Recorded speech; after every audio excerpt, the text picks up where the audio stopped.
What's going on, y'all? Welcome back to another episode of the Major Keyz podcast with your host, Zach Wilson, talking to keyboard players about music and life and everything in between. And today we have a special guest, Miss Tracyan Martin.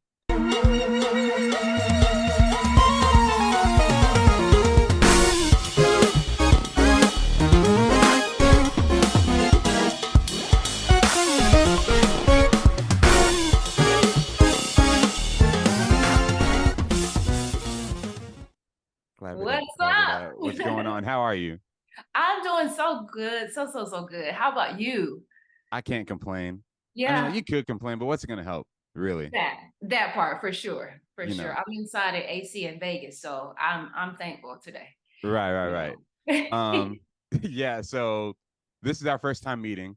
Yes. We've conversed before, but I think I'm trying to remember exactly how it happened. One of us followed somebody on each other on Instagram, and then the other person followed back. And I messaged you. I was like, yo, this is dope. I'm like, you play keys for Janelle Monáe. I'm going to the show in like a month or two. I would love to meet you. And then that's how we met each other. But like, we didn't meet each other at the show. Yes. But it's fine because we're here now. We are so here. 5 years later. 5 years later. 5 yes, years later. We are. So let's start from the top. How did you start playing keys, and just kind of walk me through like where you started and like kind of like where you are now? Okay, so the backstory, getting into instruments. I'm a PK, and like many musicians, if you're PK, you will be used for whatever you're needed for, or you'll start gravitating towards the music or like just where you need to serve. So when I was somewhere around 10, I actually started playing drums for the church first. So maybe 9 or 10. Hadn't had any formal training, just like being around it all the time, being in the church, and just kind of the innate ability to be like, oh, this goes together. And we had a storefront. So you know how it is, where you got to break everything down and take all the equipment to the house. And then on Saturday. Oh, y'all didn't even leave your stuff in there. We didn't leave the stuff there. So I was living in a house that had instruments all of a sudden. And so my parents noticed that I was kind of going to our bonus room to like kind of bang on the piano and you know, not really doing anything, but there was some interest in there. And so my parents were like, man, she's got something.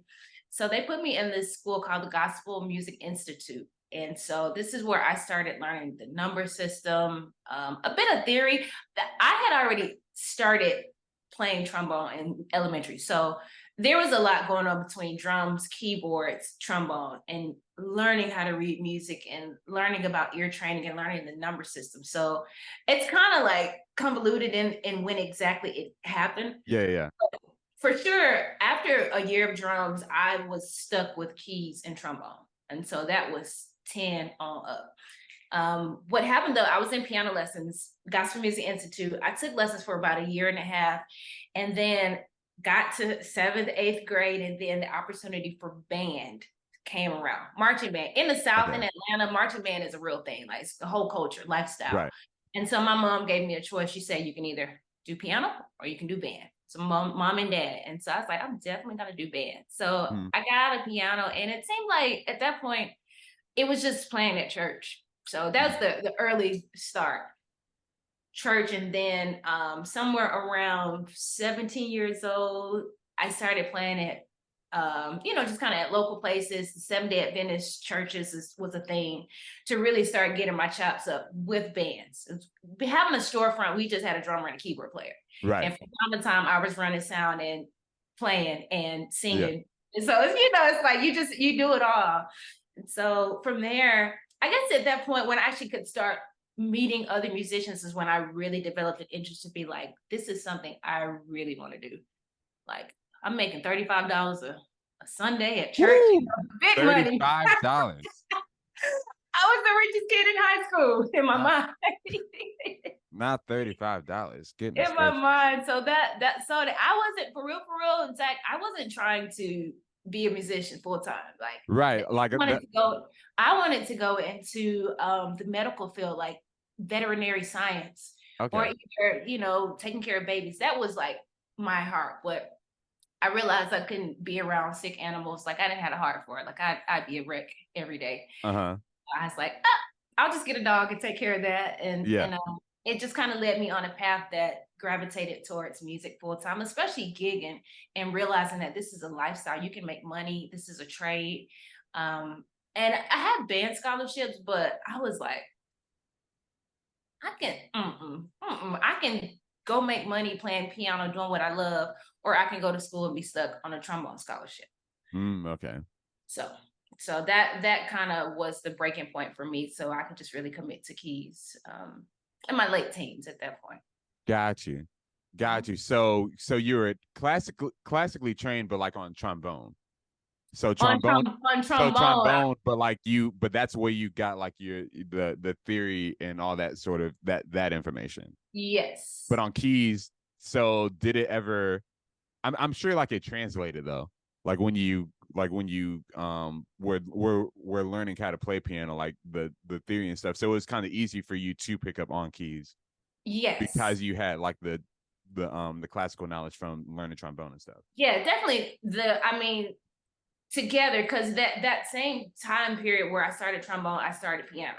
So I don't necessarily read fluently. I could read a chart and I could read music, but it'll take me like 30 minutes to get to two measures if I'm really trying to like dig into a piece. I'm like, no, thank you. We're gonna use this, but still it was helpful in that having some sense of how to read music and understanding dynamics and theory and in tandem with being able to play by ear was very helpful in regards to moving up, because I didn't grow up playing with bands. So I felt like I was behind for real until 18, 19. When I was old enough to kind of start playing in clubs and like kind of getting in just because I was in the band, but wasn't old enough to go play at these places. So I don't know. The challenge was just trying to get what I could without knowing where to go, so to speak. But I mean, at that point, also, like in this field, when you get into church scenes, they also are the same scenes that you run in regards to like doing your bars and grills. So I was meeting those people that was like, hey, come to this jam session. The jam session Shed Life was the saving grace for me. Okay, explain. So, there's vibe, there's style, and then there's you just get up and play. I didn't know songs, and I think that was the most daunting thing for me going to a shed, and also how to just be creative. And like, if you think about 4 chords is really all you need.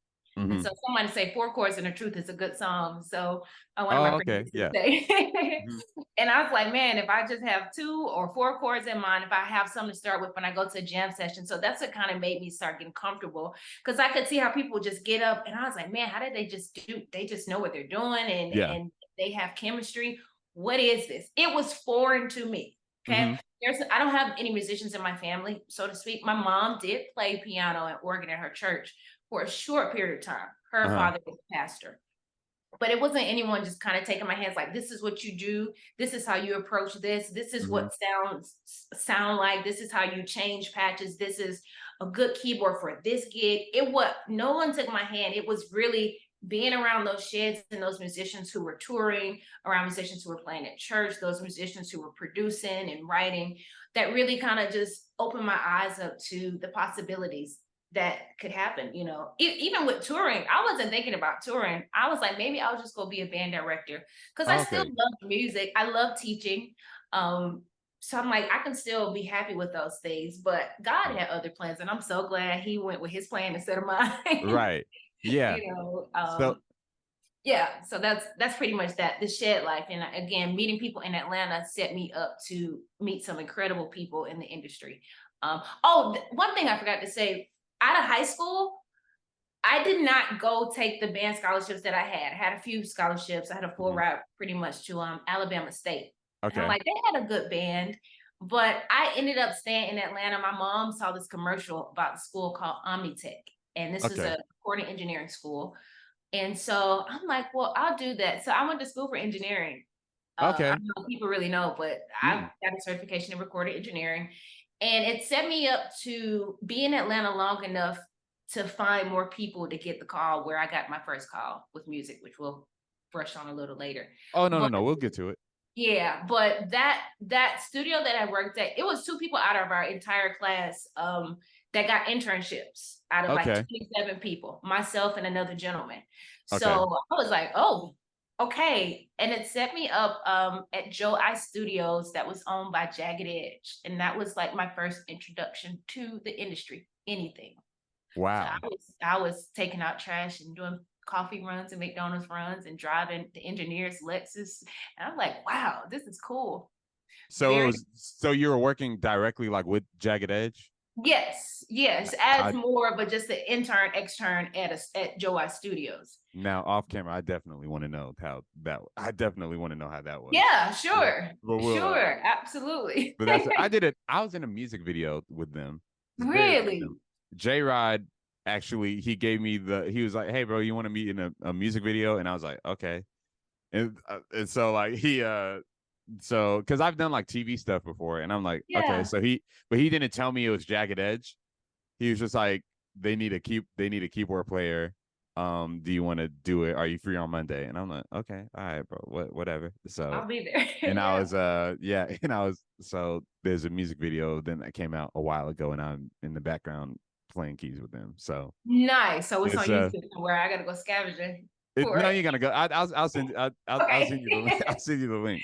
But no, Yeah. that's super interesting. So because usually what I ask is like, what was the switch to like make you think, oh, I actually want to do music full time? Was there like a specific moment or like a song that you heard or like a performance, or was there anything like that? Because it seemed like you kind of gradually like grew into it. But Yeah.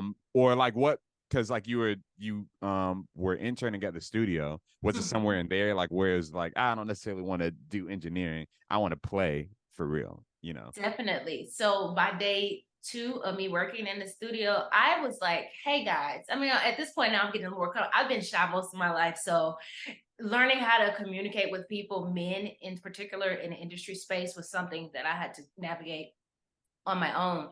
But I just was like, one day I said, hey, I'm here to help, and whatever you guys need, let me know. But also, I'm a musician. I play keys. And so obviously I'm working in the studio, you're going in and out of sessions. And I was like, if you ever, would like to like hear me play, I was like on some of that Yeah, on yeah. that vibe. I was like, I'd love to like come sit in and like, kind of vibe out with y'all.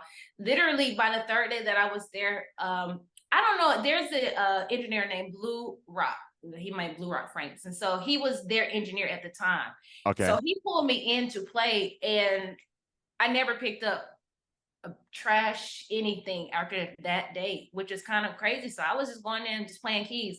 Now, what I didn't know is that I needed business acumen. So I'm probably on record that I don't even know. So I was just happy to be in a space where I'm Oh like, wow. oh my gosh, like, okay. So the business, and that's okay. I don't have any regrets about it because it still set me up to find a place where I'm like, I can do this. I Yeah. can really do this. And then back to the now, I'm meeting musicians coming in and out, singers, and then a mutual friend. You probably know his name is Stan Ingram. I Stan is don't the know him. homie.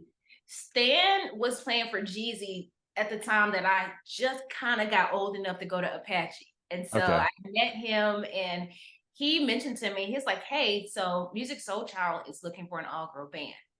Mhm. That is really where I think the turn happened for me in regards to like, this is set. and Yeah.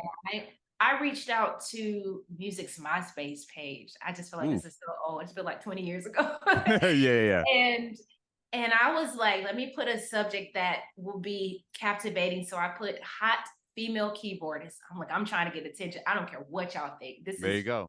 I'm just trying to get Straight seen. to the point. See me. And so after that, I had a rehearsal to go to for a gospel concert coming up. And that 2 hours later, I had pulled up at this rehearsal and I opened my MySpace inbox and I had a message. I had a reply from Music's MySpace page. Mm. This message was from his assistant, Danita Hathaway. What's up, Danita? I love you dearly. She is daughter of the legendary Donny Hathaway. Let me start there. We're talking about like legacy. That's And Layla's sister. yes. Okay. Yeah. Yeah. Okay, so Layla Hathaway's sister, Donita Hathaway. So Okay. Donita was like, oh my gosh, because pretty much the bulk of my message was, hey, if you ever want to do a female band, I'd love to be considered. As if I didn't really know, like, this is Just like, hey guys, if you Yeah, Wink, wink. so yeah. Yeah. So Danita called me. She was like, "Oh my gosh, he's been wanting to do this. Do you know any other musicians?" And I'm like, "Yes, I do." I wasn't the woman to be like, "No, I don't know anybody, but I know myself though." So it Hilarious. wasn't that. So I started reaching out to the other women that I was learning in Atlanta, and we had auditions. This might have been in a sometime around September, October. Their auditions happened in late November. Okay. I went to the audition. It was like open audition closed. So everybody's in one space, but invite only. And you're auditioning amongst everybody. Okay. I remember I had this red mohawk. I wore like a purple bubble jacket trying to find a look because the look was still trying to figure out what we look Yeah. like. And so did the auditions. Bottom line from that audition, I did not get the gig. Oh, whoa. I do want to go back, like pause real quick. Like Yeah. what is what is a Music Soul Child female band audition? Like what do you have to do? Okay, so essentially we had to play two songs. Two of his And songs? two music songs. Two Music Soul Child songs. All right. And only God knows what songs that was, because I don't remember. I don't even remember what I played. I know it was one of his records, so that they sent out. And so, sorry. And so basically, what happened was I didn't know that he kind of already had a band, and so he had a chick from DC. He had a bass player kind of locked in from Miami. And so I think they were still just trying to figure out what other options they had if they needed some. Yeah. And so the keyboard player who already had the gig obviously got the gig. And so the audition process, they had to still do the full audition as well, as if they weren't already known. So what happened, I guess the span between getting the invitation for the audition and then actually doing it. So in the process, he called up a random drummer, random bass player, guitarist, keyboardist, or either those who want to come up next and singers. And from there, we did it. They called us maybe 2 days later. Like, I was walking in Stonecrest Mall when I got the call that I didn't get the gig. I remember man. that. I remember that, like on the second floor. And I was like, were you like after the audition, did you think, oh, I'm good, I got it? Like what was your thought after the audition? Or was it just like, okay, I did it? I don't know. I was still in awe that I was at a Music Soul Child audition because he was there, so I got to meet him. And I'm still at the time, I'm 21. So I don't really know the ropes around, this industry, what I'm getting into.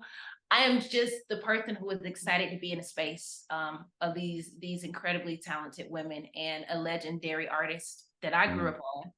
And so I figured, I said, well, I'm out here. And because I was really new to the Atlanta scene, musician wise, yeah, I'm just trying to get my feet wet. So if I don't get the audition, then cool. I was pretty optimistic about it. So I'm like, okay. I mean, obviously it stung a little bit like, of course, okay. Yeah.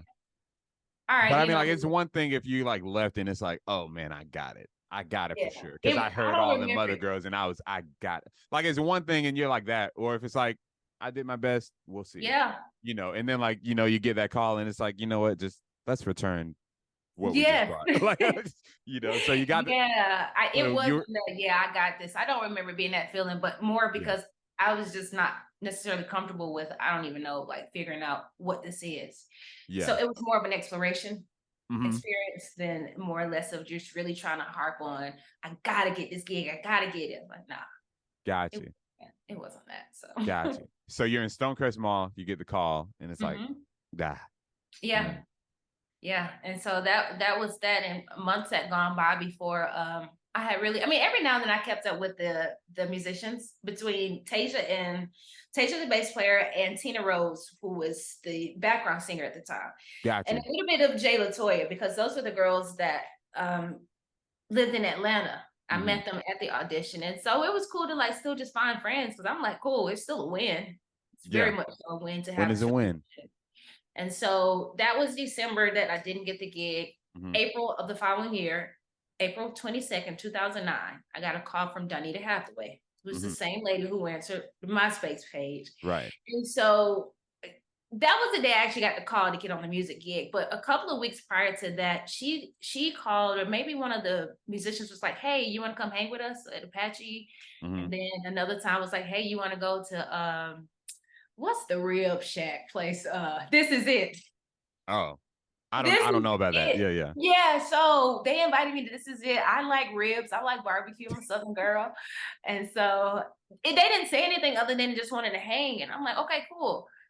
And that was that. But they were for real auditioning my vibe because they were considering me to be the auxiliary player. And then that's when Danita called April 22nd. I was ironing clothes upstairs. My mom was in the office and she's like, yeah, so this is not really official, but I can't really say much, but it's almost kind of confirmed that we'd like for you to go out with us on this next tour with music as Nice. the other keyboard player. And so it's Nice. going to be Music Soul Child, Anthony Hamilton, and Chrisette Michelle. And Good so lineup. Anthony Hamilton was headlining, and so music was second, and then Chrisette was opening. So it was like, man, all of a sudden, I'm like, I remember just screaming, like, oh my God, oh my Yeah. God. And didn't know. But then also I was like, man, I'm gonna do this 6-week tour. And then what? You know? So you were already thinking that before you even started rehearsals. You're like, oh man, I got 6 weeks, and then Yeah. so you're Yeah. already like existential about the month and a half after. Because I didn't want to be a has-been, and I'm a hard worker. I'm a big critic of myself. But also I'm like, how can we make this work? Because I wasn't seeing a lot of female musicians that made it. Natalie was one that I could like look up to, Natalie Reagan's. But I was like, it doesn't seem like it's something that exists in this world that people are thriving as musicians, as women, long term. I mean, Yeah. incredible things happen, but how are you sustaining yourself in this industry? Is that a thing? Is that a thing for Black women? Is it a thing in Atlanta? So because of the lack of representation, I was like, how do we figure this out? You know, now that's 13 years ago, maybe 14 years ago. Oh my gosh. So like, well, it almost feels like half of my life that I kind of been in. I'm 35 now. So like a great deal of my life was in the industry and touring from 22 to 33 before the pandemic happened. Like really. So I think at that point when music came around and we finished that tour, also touring, if you've never been on tour and been away from everything you love and and your family, by week 4, you're gonna have to figure something out. Yeah. I wanted to go home. I wanted to be in my bed. I wanted to walk on my carpet. Yeah. And it was like all of a sudden it's culture shock. I was homesick. It was a great opportunity, but I'm like, oh, I don't know if I like how this feels. I'm like, maybe people go through this all the time, but it's okay. And then like we got through those last 2 weeks, it felt like the longest 2 weeks of my life, and still having a great time. But it was a little scary just to like be away from family, like you're out on your own. 22 is still essentially young to be on tour, in my opinion. Yeah. You're still figuring yourself out. You're still figuring out, you're changing as a woman and the things that you like, and like you're growing and you're not a teenager anymore and you're really out here. And so the discipline that's needed to save your money, because after this 6 weeks, you don't know what the next. I blew my money on that tour. Let me tell you. Okay, that first tour, all of a sudden, I'm like, what? We get this for rehearsal, for a week's rehearsal? Had never made that kind of money. So I was so you're just wilding out. Listen, buying shoes, really, it was the shoes for me. The shoes were the thing for me every week. I'm like, okay, so yeah, there was that lesson of how not to blow your money on your first tour. So. Wow. Yeah, I was definitely going to ask. Well, I wanted to speak to like when you went to the Vibe audition. Like I wanted to speak to like, or I wanted you to speak to, it is definitely, I mean, like it is a lot about how you play, but a lot of how you get hired or how you continue to stay hired is the hang and being a good person. And then I was definitely going to ask you, what lessons did you learn on that first tour, like being like thrown out there? Okay. So vibe check, because I didn't know what it was initially. All I knew is that they just wanted to hang, and I was like, oh, this is different. They weren't saying anything though that kind of alluded to, what are you on right now? What are you? I don't even remember if I had a job. Like, just might have just been kind of like freelancing, doing church, Okay, yeah. But for whatever reason, Yeah, I don't remember. And because it's been so long and so many things have happened, I'm trying to remember what I did last week, Zach, much less Yeah. 14 years Not ago. necessarily Yeah, that but audition, but I mean like just in general, like your personality and your likability, and then like, you know, professionalism, like being on yeah, time and that sort of thing, like how that is almost more important than being the best musician. yeah. Let Yeah. me tell you something. Smiling is powerful, first of all. Like people want to know that you're inviting, you don't have RBF. Because if you're coming in with that face, it's like, oh, because people already have a judgment that if they already have heard of you, they've got something in their mind that they're going to stick with until you can come in and persuade them that no, this is how I really am. So that being open and making people feel like you don't mind telling them the truth in regards to like just being honest, like even if down to how are you feeling today? If I say I'm great and I say that every day, something is not like Mhm. so the balance and just being consistent in how you feel and how you walking in spaces and rooms, how you look. I go with three things. It's three A's: aesthetic, ability, and attitude. And so the aesthetic, obviously how you look when you come in the room, you coming in with a book bag, you coming in like looking like you ain't take no bath today. Do you look like you're ready to come do something? Um, Aesthetic, attitude. Obviously, no one wants to work with somebody who has a bad attitude or your vibe or your energy is kind of very standoffish. If you're joining a situation in a band, it's so important to know that you can gel with any and everything. Okay. Mhm. All walks of life. You are coming into a space where people have many different backgrounds culturally, spiritually. And if you can respect them where they are without passing judgment based on how you've grown up, it's a good win for that. Okay. And the ability, which is the last A, obviously you're coming there because you can do a few things. And so the ability, I'd like to give the ability all of 30% because the other part is really mental. Mhm. Like you said, it's not all about just running circles. I know plenty of people that will run circles around my head that are less than half my age. Because these kids these Something in days, the water, bro. it's something in the and Something, they yeah. can keep that water. I'm not interested in any part of that. At this point in my life, like in my 30s, like, yeah, that's cool as you're younger, but you find your niche. I know my niche. I absolutely love creating sounds. I love programming sounds. That's just like first thing I would love to do. Mhm. But again, back to how all of those, your attitude, ability, and aesthetics come into play works for you. And the Yeah. artists are looking. When you're going to auditions, it's not just the artist that you need to please. Management is looking at you. You got production team members there. And then also the people that are in that space who will eventually get that gig, they have a thought about you. And they're like, maybe we could gel with them or not. As women, though, also that was the other tricky part because it's like, is this going to be a catty situation?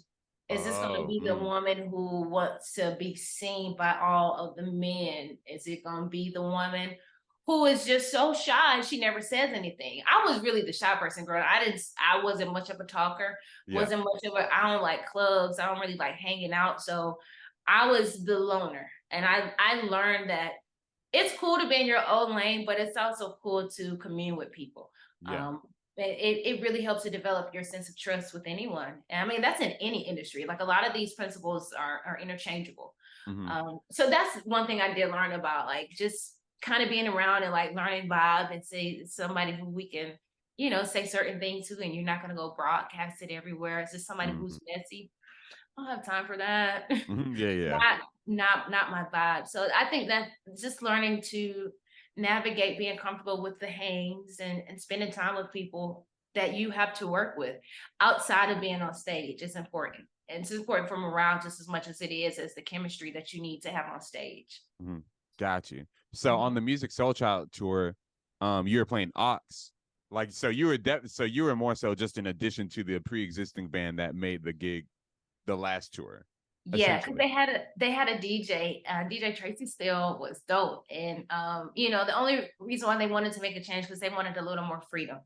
And so Mhm. instead of doing like a track show with DJ, they wanted to bring in someone who could kind of duplicate the sounds just as much as make it more full because running a Yeah. four-piece band on a tour without like heavy tracks, it's just Yeah. not going to translate. So that's where I came in, which is also probably where I really started to learn the art of playing auxiliary. Yeah, so that's what I wanted to ask you about. Like, how did you find your space? How did you find your space in that? And like, what were they looking for? Were they looking for like, hey, copy the track, or was it like bring something that feels good to the song, or like a combination of both? And like, you know, because I like playing with artists is always like, how much of yourself do you show, or is it just like, I'm just gonna play the record and that's it? Like, Yeah. so it's always like a balance of like, how much do you put of your personality, like your playing style in there, and then like, you know, what works, what's safe for the song. So Yeah. I want to hear your perspective on that. To be honest, going in, we didn't have a music director. So there was not a lot of direction given to have to adhere to.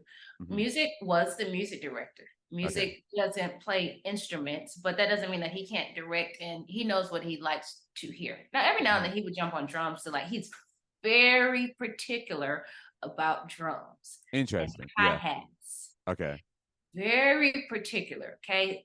But in regards to sounds, I don't feel like he was super like anal in regards to like making sure this. And for whatever reason, I think just naturally, I knew in my mind I had a Motif ES7 that I got Mm-hmm. from a grant. And so I had already I got into finding sounds early on before I got the gig. I Okay. just was interested in digging into the keyboard and turning knobs. Like I was that nerdy musician. Yeah. Yeah. And Yeah. like that's just a thing for me. So it was kind of like an easy switch going into music. And it made sense if the girl is playing Rhodes on everything and piano. I know that there are other sounds and like playing in corporate bands. That's been Mm-hmm. helpful too. People kind of like put corporate bands down in a way and say sometimes that's where musicians go to die. It's not. If you can learn the discipline of playing sounds and parts in corporate band, you can really play any gig, Mm-hmm. because it's there where you learn it's not about you, Mm-hmm. and that one bill that happens in that one song is what's going to help people identify, Yeah. what the song feels like. And going on tour, we didn't have arrangements, so to speak, either. We were really just kind of playing the records, and because they have been playing with a DJ also, like embellishments weren't so much of a thing that I remember, at least. So we were Okay. still in a way creating together, which was cool. So I wasn't coming into something as brand new as it could have been, had they not had a DJ before. So finding sounds, music every now and then, like in So Beautiful, there is a little arpeggio in there. And almost Okay. sounds like a flute, but music's like, no, this is a clarinet. So I'm like, interesting. So how to match that sound? I'm like, okay, cool. Yeah. And even down to the Rhodes sounds. Yes, you got your Rhodes, you can turn your modulation wheel, but there's a certain like way that happens. So I was in my keyboard one day at rehearsal, Music Soul Child rehearsals, and I started playing So Beautiful with those parameters in mind. Don't ask me what they are now because I don't remember, because Yeah. Yeah. I was digging and Yeah. turning. Yeah. And so music turns around. He's like, yes, that's it. And he That's looked at it. the main keyboards player because it's her part. And she was like, no, that was Tracyan. And then people called me Tracy at the time. Like I just started adapting Tracyan, sidebar. Okay. Um, just because one, it is my real full name. Didn't change my name legally. Was born Tracyan, but growing up, people call me Tracy Ann. I'm like, I don't have time to explain it every time. Yeah. It's like, okay. But Tracy Martin is Trayvon Martin's father. And anytime you would Google me, if I have someone try to search me, you can find me. So I said, let me just use my full name. So that's Mm. the backstory for all of a sudden for those people. It's like, why did she start calling herself Tracy Ann all of a sudden? That Okay. is the Gotcha. name. Gotcha. Okay. So, but back to then, so they call me Tracy, and he was like, yeah. So at that point, that was a switch for me because I started mixing mains and auxiliary Okay. every time. And you're on And the motif on this gig? yeah, I had the Okay. motif, I had the Phantom, this is the Phantom G7 at the time. Okay. And then I was rocking maybe like a Kronos or an M3 at Had to some have been point. an M3. If this was 2009, Yeah, so maybe it's an M3. Yeah, like I they had didn't have the one of those a Chronos. little Yeah, later. I'm like, which yeah. one of those boards? And the engineer, like, how do you even know what boards to choose? But one of the engineers was like, maybe you can try this board. These boards are pretty popular industry. Everybody's using them in touring. So Mm-hmm. he helped me navigate how to choose keyboards. And I'm like, I don't know where to start. I'm not going to have three motifs, but I knew I needed to have something that I was familiar with, something that I could get around easy, Right. and also achieve the sounds that I needed for the mix. So.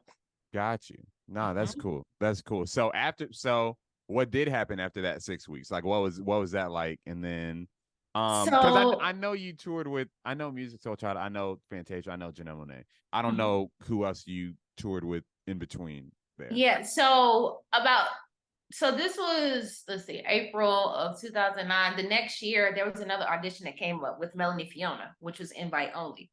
Mm, And that audition I was actually not gonna go to because I felt like I think it's I think it's not cool to like play with an artist and then go play for, so I was kind of thinking about the loyalty part of it.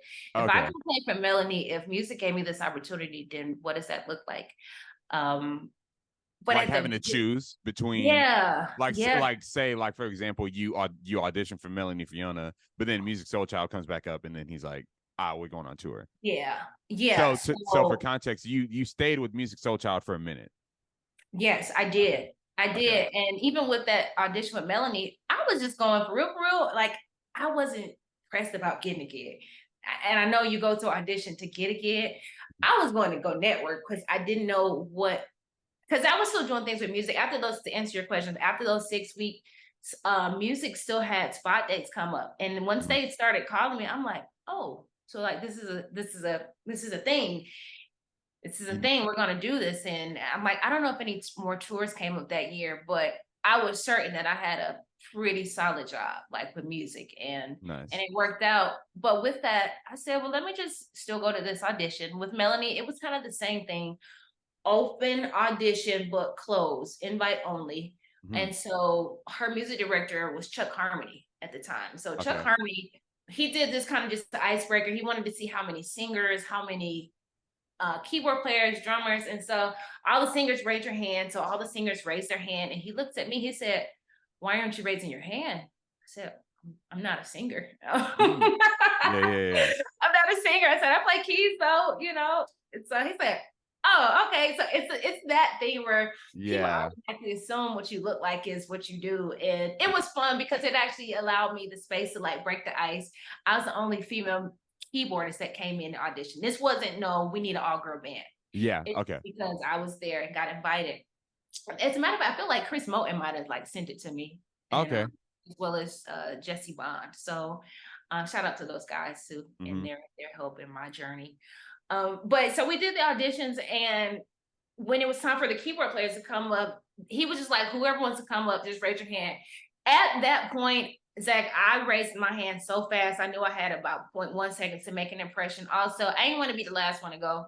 Like, Right. I'm gonna go ahead and let's do this, get it out the way. And Melanie's manager, Melanie wasn't there, but Melanie's manager was Carmen Rogers at the time. And she came to me after the audition and she like kind of grabbed my arm. She said, "Hey, I'm probably gonna have something for you later." I'm like, Right. cool.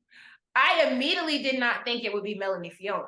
I'm like, she's managing several artists, so Okay. maybe Yeah. it's someone else. So I'm like, cool, because she's definitely not telling me that I just got this gig. Like, no way. I mean, That's crazy. Yeah. the other guys who auditioned were incredible, but you realize artists and managers are not just looking, like you said, for the talent. Mhm. You need the energy, the vibe, the look, all of the things that it takes to make this whole picture. If you got a video treatment or tour treatment that you want to look a certain way, to feel a certain way, you need very specific people to match that. And so October like 2010, I got Mhm. the call like, "Hey, you got the gig with Melanie Fiona." I was like, "What?" Yeah. But then I was like, oh, wait a minute. But music, I'm like, oh gosh. And I'm like, now I'm trying to figure out how am I going to manage doing these two gigs? And if Yeah. there's a conflict, how do I tell music like, hey, Hmm. which one do I take? Which one makes more sense to jump on, you know? Yeah. Because it's like you could do a thing that just because it pays more money, I don't think that's a means for you to Right. jump on that specific gig. And Hmm. so even when you have a schedule conflict, if you're in the middle of a tour, Melanie has a spot date that's paying a lot of money, but you in the middle of like, no, get somebody to fill in with Melanie if it's a one-off. Yeah. You know, if you want to get somebody to do it and y'all have like a little business transaction, like, hey, this is I get a percentage of like putting you on this gig. You can do that, but I wasn't even on that. I was like, I started getting fill-ins for both music and Got you. money. So And so whichever that was, one was the more consistent, you just yeah, you would sub out for the other one. yes, Because I very do much. wonder, because I see some music, I'm like, you've posted 3 tour flyers.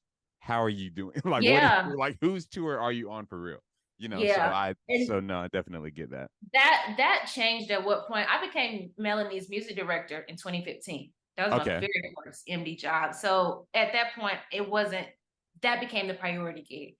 And music, I actually stopped playing with music for maybe about a year and a half, maybe 2 years. Okay.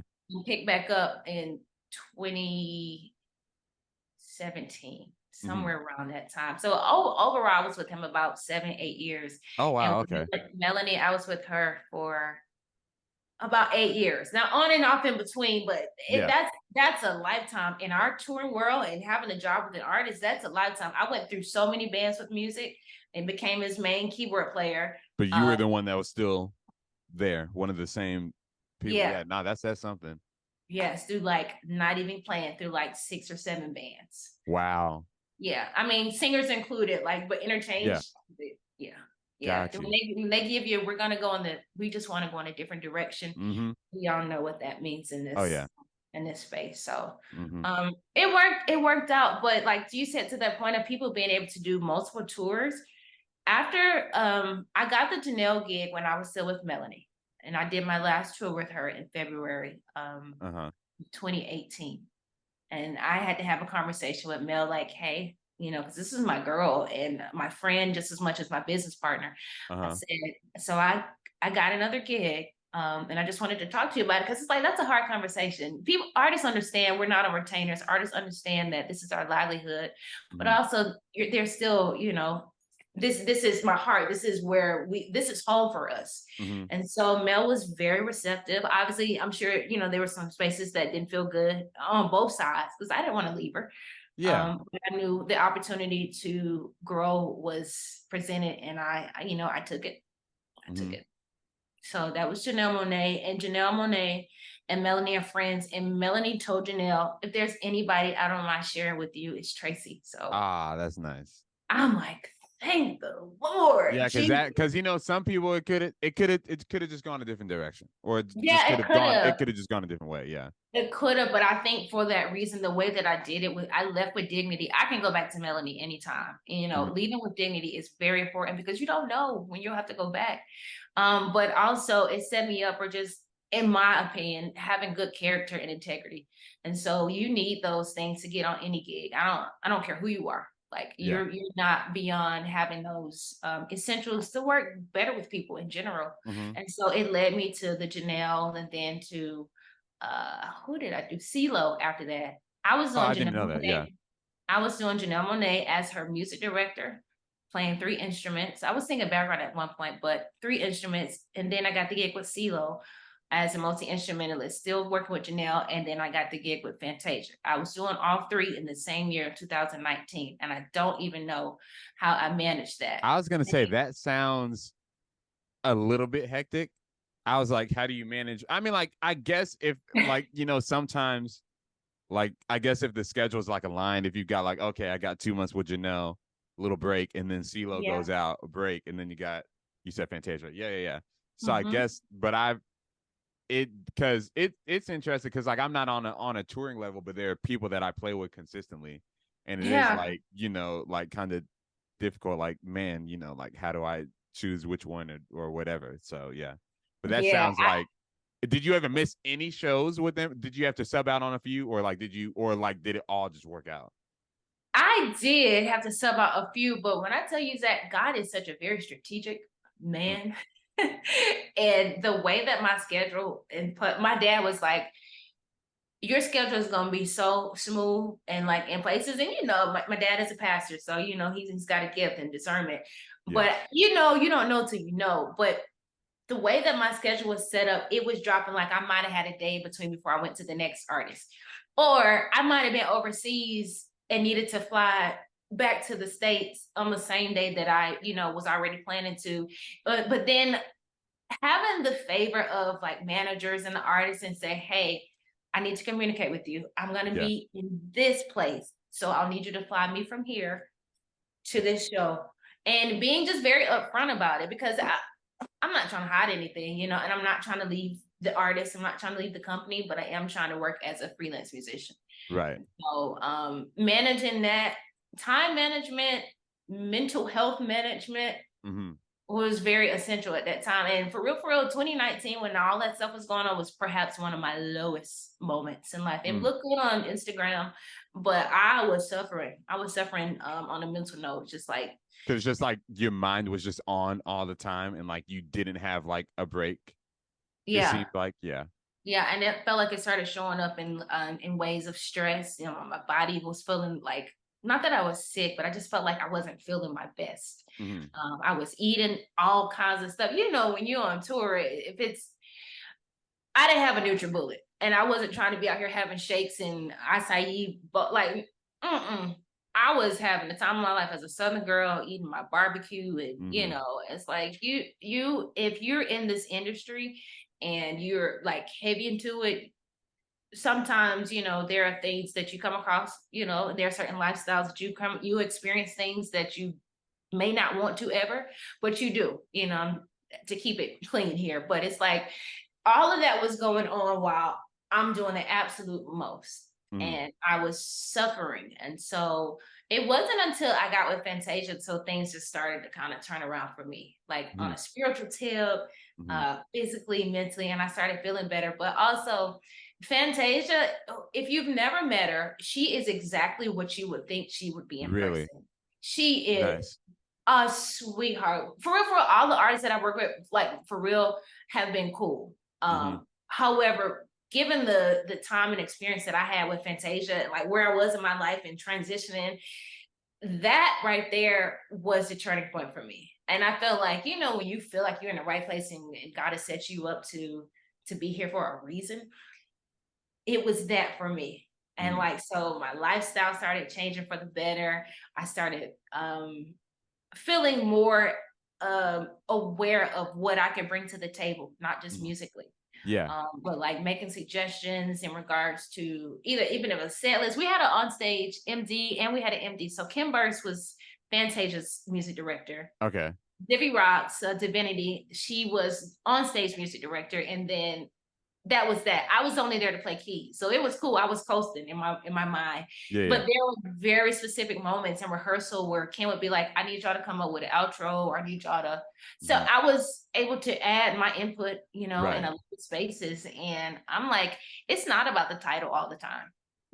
You have insight, and if you know that you got good suggestions or not, make that suggestion. You don't know, like it may be able to be flipped in a way that's still helpful. And we ended up doing that, and I got super close with Fantasia. I love her dearly, and just knowing that you're helping to steer somebody's career, no pressure at all, but you're helping to shape that, and to have a part in a moment of like, here's my little piece of 2 cents. It becomes legacy, know. And that's where I really want to thrive and make sure that I do that. I don't have family right now. I would love to have family, but regardless, that I want to make a name for myself, and I am long gone, and make sure people understand it's a way to do it. Yeah. It can be done. It can be done, because I did it. I did it. So that was crazy. Then like Fantasia was still happening, CeeLo, and then I got the gig with Oprah. Yeah. And I was doing Janelle, CeeLo, Fantasia, Oprah. Yeah, because you did the Oprah. It was like a motivational tour of sorts. Yes. In a way, because I don't really know what it was. Because like I saw you on Keytar, but I was like, I don't know what the tour actually is. So essentially we were just like the dance party that opened up her show. So the tour was 2 months. An 11-minute set. It was the easiest tour I've ever been. Dog. And 11 minutes. 11 minutes. And I 11 know that minutes. check was nice. It was, That to be sounds, honest, that just sounds like, oh man, I played for 10 minutes every night. I can, and you can go home. Or was it not to be nice? honest, Oh, well, it was a decent check, but for real, like it was the resume builder for me. yeah. It's not every day you could say you've seen Oprah, you've worked with her. Yeah. We took tequila shots with Oprah at the cast party. It's the best tequila shot ever. I don't even drink anymore, but like Just to say that you could. just to say, Yeah. just to say it. So that's the auntie of America. That's our auntie. Yeah. And also the actual tour itself was called Oprah's 2020 Vision Tour. Your life is. So when I was telling you that 2019 was crazy for me. So coming out of that, going into 2020, which was when this tour happened, it really changed a lot for me here. Yeah. And like, what am I doing? Like, I'm making good money, but am I making good decisions about the people that I'm welcoming into my life, the things that I'm consuming, the stress that I am harboring, and just being able to like manage, how am I doing? And it really gave me the courage to make some serious decisions in my life. And at that point, on a personal level, I was like, this relationship is not going. So a relationship stopped. Stopped talking to a few people, like in regards to like, y'all in my space, my close space, my day ones, but y'all don't deserve that day one space. So I just started like shedding Zach, and all of it is very important to the trajectory of how my life ended up where it is right now. And I was able to shed to make room for more, honestly. And there's more to the backstory of how I did it, because it just wasn't just wake up one day and like, oh, I'm gonna be done with that. Yeah. We all went through something in 2020, but like that tour happened right before the pandemic shut everything down. I can remember being at the Forum in LA and people were holding up signs like conspiracy, and I'm like, what is going on? We weren't even in mask mandate yet. Right. It was all like, you heard about this little thing on the news? You know what they talk about? It was like, it was then. It was that. It was very much that. And so I'm like, oof. And so then everything shut down. All my dates with Fantasia, CeeLo, literally, like, I swear I had about 35 dates. Gone. And so I spent 2020, as most of us did, just trying to be creative and trying to figure out, well, I need a job. And so that led me to get a job as a caregiver. Oh, I was going to segue to something else, but okay. So that, and we can just jump to whatever, but the short story is that do what you got to do. I think some musicians get so caught up on, like, I just want to be a full-time musician. If you want to be a full-time musician and you ain't making money, you need to get something. A job. Like it's a thing about, I guess, like getting your ego out the way, or getting the perception of how you want yourself to look out of the way. I was spoon feeding people, giving baths. I was a glorified housekeeper. Did it seem like during that time it gave you way more of a gratitude of, because I worked at a so like I graduated college in 2019. Okay. And I gotten my first taste of a tour in 2019. And so I thought that like literally within the last month of college, I got like the first taste of a tour.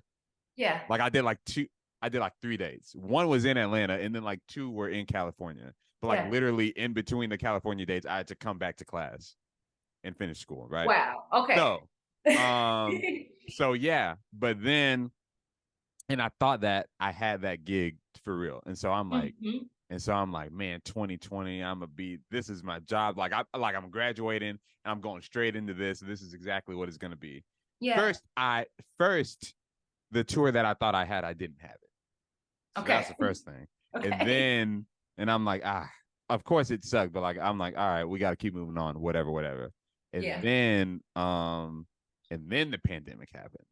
Ooh. And so I was like, and my dad was like, you ever heard from them? I'm like, no, they haven't called me. Nothing is going on. So the only consistent thing that I had during the pandemic, at least, during 2020, up until like, 2020. Like the only consistent thing that I knew that I had was church. Like I ain't have a gig until like July I played with Larry Wilson. I think that was like so. Like I didn't have a gig, and I worked at a clothing store. I'll say it, Hollister. I hated it there. I Mm. worked so I worked it because I'm sitting there like, man, I've been on TV. I played at the Apollo, and y'all got me folding shirts. Man, come on, bro. Oh man. Come on, bro. Yeah, that's But like real. definitely during like but like there was I was like I can't just sit at home. I was like I needed something like I needed to get some work. And Yeah. then but now it was definitely like it made me way more great because like I had worked one non-music job. I worked one other like non-music job while I was in college. Okay. Like in between churches. But it definitely gives you a sense of gratitude Yes. like it is definitely a blessing to be able to play an instrument and that be your full-time job. Even Yes. though like there are ups and downs of it, like with anything. But definitely being able to do that versus just something that you wouldn't rather do. I mean, like there are certain jobs for certain people. Some people enjoy that. I don't want to fold shirts all day. But so yeah, it was Yeah. definitely like that like shaped me up. Like I'm like, man, I hope I never have to do this again. And I'm so Yeah. glad that I can just play keys, MD, like that sort of thing for real. So yeah. And indeed. Indeed. Yeah. It was very much so a perspective changer for me. Yeah. I What I mean, was gonna uh, yeah. oh yeah, what I was gonna segue into, I was like, but it but 2020 you released a single, Lifetime of Love. And Yeah. so tell us about that process and how that came about and all that sort of stuff. I did. I started Lifetime of Love in 2017 in my apartment. And Mm. I remember sitting on the floor. I just had headphones and garage band Mm-hmm. and I had a voice. It was late at night. And this is the first time I had really like lived on my own. And so like now I can work and sing and play instruments at any time of the night. But I put it down until 2020. I don't know what was happening. My ex was he's a producer. So, he was able to, help me navigate those places. And I went to him, I said, I want you to produce this song for me. Mm-hmm. And so I think those things, it's a good relationship builder also for, for you to trust someone to steer your path and like, just help you along the way. An incredible musician as well. So but it was at that point I was like, I don't have anything to lose. And this whole pandemic is going by. And I have something that I can share with the world, not necessarily that I want to be an artist and be out here like doing my own thing full Mm-hmm. on, but I do want to make sure people understand like they're still a product of my own after I've worked for all these people and, helped to set their dreams and, in spaces and places that helps them. But I did that. I played trombone, whirly, I played guitar. Um, and I sang on there. So it was, pretty much wrote the lyrics. Hadn't done any songwriting for real. Okay, yeah. So that was my first introduction to producing a song in a way Mm-hmm. that I thought was kind of cool, for my vibe. Do you think And you so would dig into that more, like releasing music up under your name and maybe exploring like your own artistry? maybe I have an interesting relationship with artistry and me. Like Mm-hmm. I'm like Zach, I ain't trying to be out here doing my own thing. But then a part of me is like, I do have something more to give, and I'll start things and then get stuck in demo mode. Uh-huh. But also in real time out here doing the shows, and I do 10 shows a week. Mm-hmm. I play at church and still kind of working with jam cards. So it's to find the space to really hone in and like just sit and do something. I am actively trying to like get back to that. I was also teaching at school, so 9 months of only having one day off kind of had me shut down on the Yeah. creative. Yeah. So I think what will eventually happen is that I will release more music. Mm-hmm. But right now it's not on my mind to be like, yes, I gotta Right get this now it's not on your done. mind. I Yeah, because gotta. I'm like, when you perform, especially like when you now, because like most keyboard players we be in the back, but you be on Yeah, guitar and also you play trombone, so like you're in the front doing like choreography and stuff. yeah, So, but I mean, like I guess is it different because like you're with a group of people and it's not everyone's not really looking at you. Is yeah. that like what it is, or is it just like you just don't have the desire to do it? Um, I don't know. I just think Because I'm really an introvert, Right. believe it or not. And so I like to kind of like sit back and just chill and be in the background. Now I have done my own thing as a guitarist trombonist performer. Mhm. I got a gig in Norway to go just play with a DJ. And I was Oh like, wow. what? And I Mhm. just happened to be sitting outside. I was in LA having a conversation with my mom. There was a guy sitting next to me who ended up producing some songs, a music's record on the radio, on Uh-huh. my radio. And he overheard me say, I'm sorry to be nosy, but I overheard you say this. There's a client that's doing something. And it was that. And he was like, how much do you want? And I told him my figure. You And he gave was him like, you gave him that number. You gave yeah, him that I number, went ain't to you? Yeah. go play whatever I wanted to play for a nice check in Norway. And they put me up. Like, Ah, I said, this is nice. cool. And so, so Nice. to your point, I think there is still room for me to Mhm. dive into the artistry part. It doesn't have to be a tour, it doesn't have to, be Mhm. like a residency or anything, but just to say that, yes, I did this because I Yeah. can. And I know that I can. And I want to make sure that I don't keep myself from doing something that's going to make the next generation of musicians miss the representation that's needed for them to be inspired to do what they're somewhat not ready to do, Mhm. if I can say it like that. I Yeah. wanted to make sure that they know you can do it. Mhm. You can do it. I have this book right here um with Roland. So Inspire the Music. They celebrated 50 years, Roland. Mhm. It's only about 60 something artists, innovators that they list. Some of them Yeah. DJ Jazzy Jeff, um, a couple other artists that the people are Swiss Beats, Yeah. and then I'm in there. Yeah. And so legacy, so to be in this book by Roland and celebrating 50 years and have that relationship with Mhm. Roland, Ultimate Ears, SKB Cases, kept connecting those and making it make sense so that again, other people coming up, you can have these relationships with companies. People are not really doing full on 100% endorsements. But you can still have a relationship to get the things that you need, Mhm. for your tours or for your concerts, and all those things. So, but like even with being an artist, Mhm. those are perks that happens when you start putting out things. You reach out to these companies and they'll support you. Mhm. So it's like, why not? Yeah. So Got you. due Uh, time. I'll call you one back. yes. So, one quick thing before, like, I have a couple of other questions. Okay. Brief us on the gig that you have right now in Vegas. Like, Okay, so what is my gig this? now, Yeah. I work at the New York Hotel Casino at the Cirque du Soleil show called Mad Apple. This is the newest Cirque show on the Strip. There are a total of 6, and so I have 2 contracts with them. One is to be on guitar and trombone. That is my main contract. Mhm. I am also an on-call keyboardist when our keyboardist is out, which he's out right now. So I've been running Keyz, Ableton, guitar, and trombone, Mhm.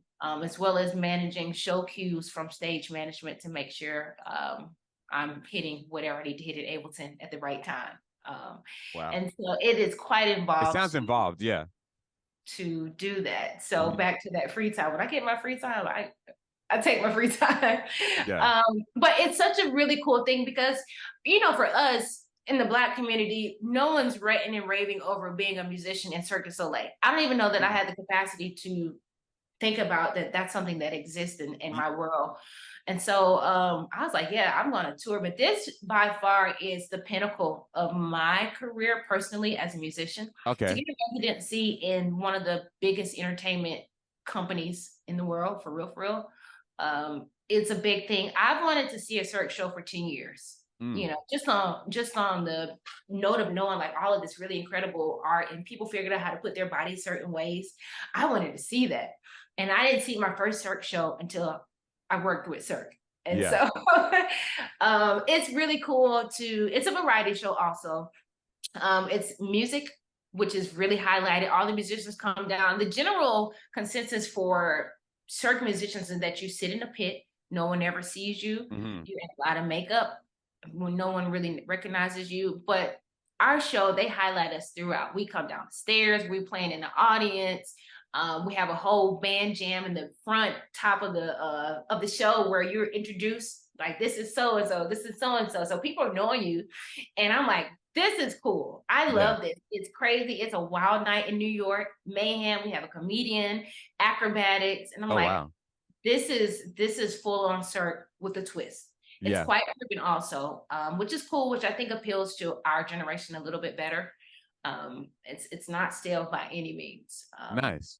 That's Cirque for me. Cool. Yeah, that 10 sounds shows a super. week, 5 days a week. So okay, so like a matinee and a one in the Yeah. evening. So we Okay. have a 7 p.m. and then we have a 9:30. Oh, 7 and 9:30. How long are this? Well, I guess the show's like an hour, Hour and a half.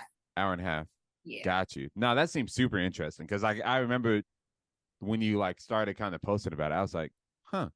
What is this? I was like, hey, okay. But I just Yeah. didn't know that it was like such. I didn't know that it was a thing, and so. Yeah. But no, Me that's really cool. Me neither. Yeah. What is the worst thing to happen to you on a gig? Or what is the worst gig that you've ever had?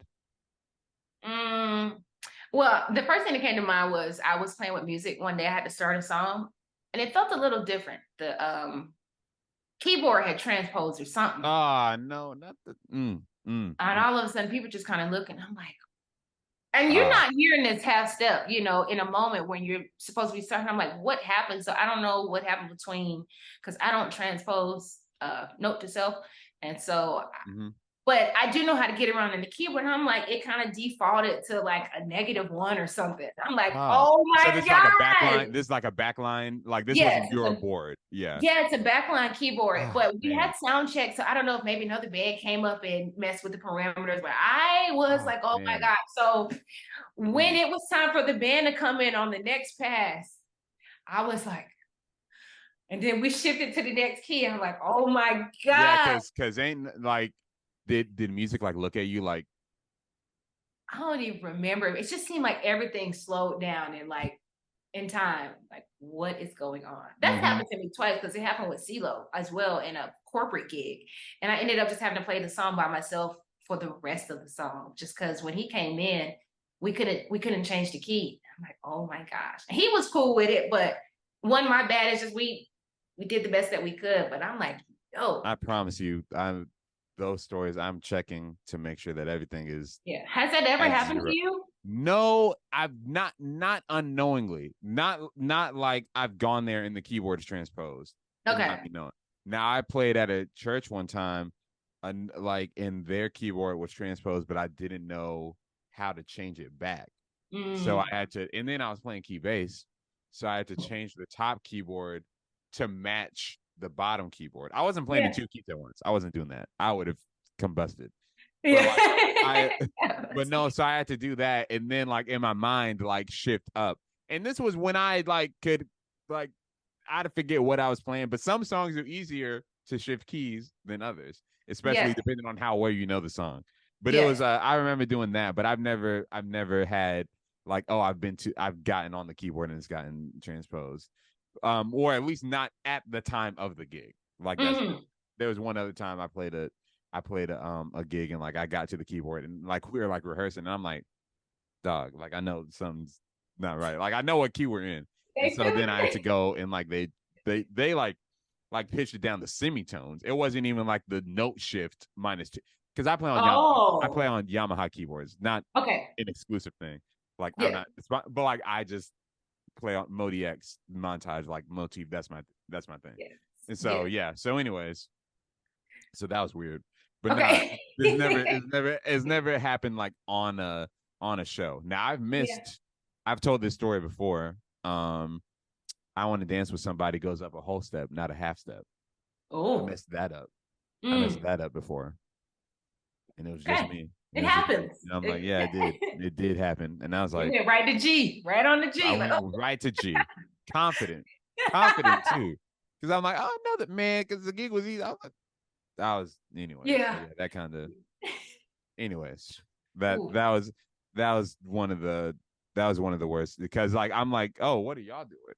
Yeah, for sure. And then it's like probably like the bass player changed, or like the guitar player didn't, and like the singer didn't know which way to go. It was, so it was a little rough. Is that yeah. Top three keyboard players, like national keyboard players, like legends, whatever, big names, and then top 3 keyboard players like that, Oh. I know so many.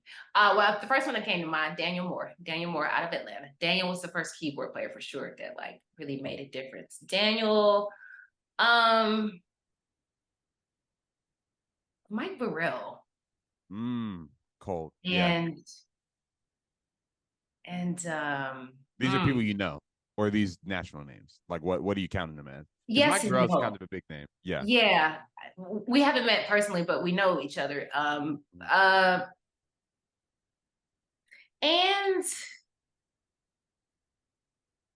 man, this third one I'm really trying to like. Oh, Daniel Moore, Mike.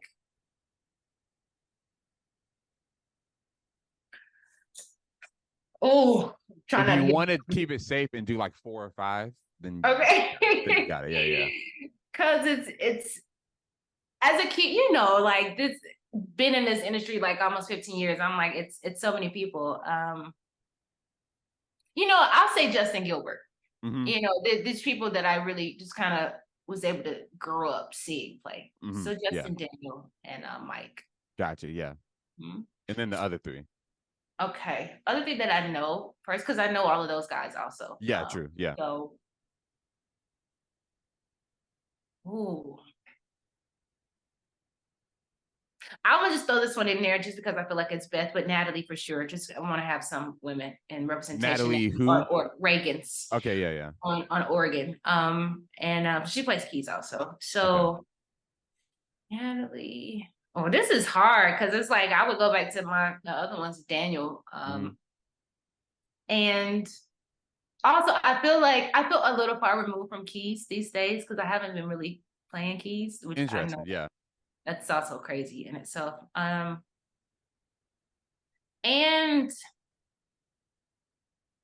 oof. I'm gonna say Corey Henry. I'll just put that one in the back. I mean, because it's so many. I mean, it's we could go all day. But for sure, I enjoy listening to Corey and like watching him play. So no, for sure. I was actually on a. I mean, like I've said plenty of times that Corey Henry is one of my favorites, but I was literally like on a binge a couple of nights ago, especially because I was on it. I was on a binge. I was finding old videos. And like obviously Greg Finley Gaines is if I want to go with somebody I don't know, I'll say Greg. That's cool. That's legendary. Your George Dukes, but there you go. Yeah, you know. Cool. All right, so I know this. I didn't just so you know, I didn't have that thing where I grew up listening to piano players. Like it wasn't. That wasn't a thing. I didn't even know who George Duke was. I got you. Was trying to play what I knew how to play. Didn't know Oscar Peterson and all that. Yeah. Now I do, but yeah. So. Got you. So I know this one's gonna be difficult. So, but I asked this to everybody: build your super group. You do not necessarily have to be in the situation, but there's an unlimited budget. There's an unlimited availability. There's a concert or some sort of event.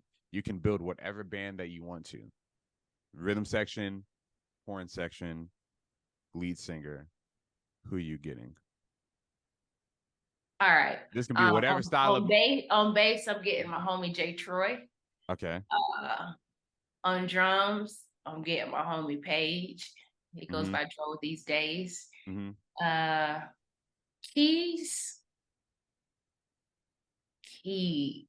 Unlimited availability. I'm gonna put myself in my bed. Will you be in my band, Zach? I'll come through. I'm available. I'll come through. Let's see here. Guitar, Strobridge, you know. Okay. Now I'm thinking about Atlanta. Now I'm starting to miss Atlanta. So let's see here. Yeah. I would get Kofi for percussion. I like Kofi. You know Kofi Mac? Yeah. Kofi McDonald. Kofi Mac is good people. Yeah. Yeah. He's good people. Singers. I'm gonna have Jasmine Crumley. I'm gonna have that whole crew, Janae Zaviel and Jasmine, the other Jasmine. Okay. And so I know this is any budget, but I'm always going to still call the homies because it's not about calling big names more than it is calling a vibe together. And so if I would do, let's see here. Pretty much got the rhythm section. I would have a horn section too. Okay. And so my horn players, I would go with Good Times Brass Band. Gotta Of have those course. guys, I knew it. I knew it. I knew Melvin, it. Mike, Will, Mhm. what's up, y'all? And um, let's see here. I feel like I would want to add another key player. I kind of got to think If about you want to, Larry Wilson changed the rules. He added whoever. So like if you want to add another Keyz player, you can go ahead and add some more. Yeah, I don't like who do I? Yeah, I don't know. Actually, there's a guy out here in Vegas. His name is Josh, and so he's really good. I would like throw him in the bag, like because I am meeting a lot of musicians out here now and just getting Yeah. in that. Um, and then like I would add a beatboxer to my situation. So there's a guy out here. His name is JR Beatbox, and so Interesting. when I switch it up, I would add that. Huh. For different textures. So that's different. Okay, shout out gotcha. to the beatboxers. It's such an underrated art, and I think for us when we grew up on that, the kids don't know what it is necessarily, but I enjoy a little, Little, instrument. So. All right. Okay, I'll take it. Yeah, and Ableton of some sort, some playback engineer, and we're gonna program the hell out of all of this. Got you. All right, cool, dope. Yeah. What's the you've been dropping gems the whole show, but what's the last thing that you what do you want to leave with the people? What I would love to leave with everybody anyone who's had experience in this industry is that you make it your mission to share knowledge, drop gems, and not for any ulterior motive, not for any, clout, but because you genuinely care about the path that generations, not even upcoming generations, even generations now, like our colleagues, they are still needing to be inspired. And so I do my best. I have a thing called Leading Industry Ladies. I take them on a journey of how to navigate hard situations with men in this industry, how to get around being considered the weaker link in a situation, and how to get around like certain hacks and just things that's going to make your journey easier so that your starting point is not my starting point. And my starting point, my starting at 1 will be your start 3, your step 3. So making sure you go back and help people and keep it honest. I like to keep it 100. I still do a lot of one-on-one sessions with mentees just to like help them. And I'm not collecting a check on everything. It's like, hey, this is what you need to do. This is what you can ask for to make yourself comfortable, and ask higher, because if they say no, when they go down, it might be a place that's comfortable for you, that kind of thing. So just a little nuggets here to help you like get to where you want to go without having to go through all of the BS. And really, I don't want to make it sound cliche, but I really want to inspire and empower and impact and make sure people understand that representation exists in all spaces, be it a tour, be it residencies, church, bars and grill. They're all very valuable jobs. Don't put one down over the other. You're still working. So that's that. And you can be in a book or you can be in a magazine and do all those things, but you got to start with making sure your character and your heart is in the right space and you're not trying to screw anybody over to help. So that's what I would do. Cool. Socials for the people to follow you. Hey, so Instagram is Trey L Keyz, which is TraelleKeys. That's at Trey L Keyz. And then also I'm on Facebook. Facebook is just Tracyan Martin, TracyAnMartin.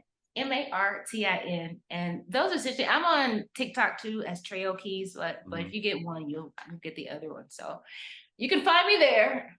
I'll be doing my thing actively. Cool.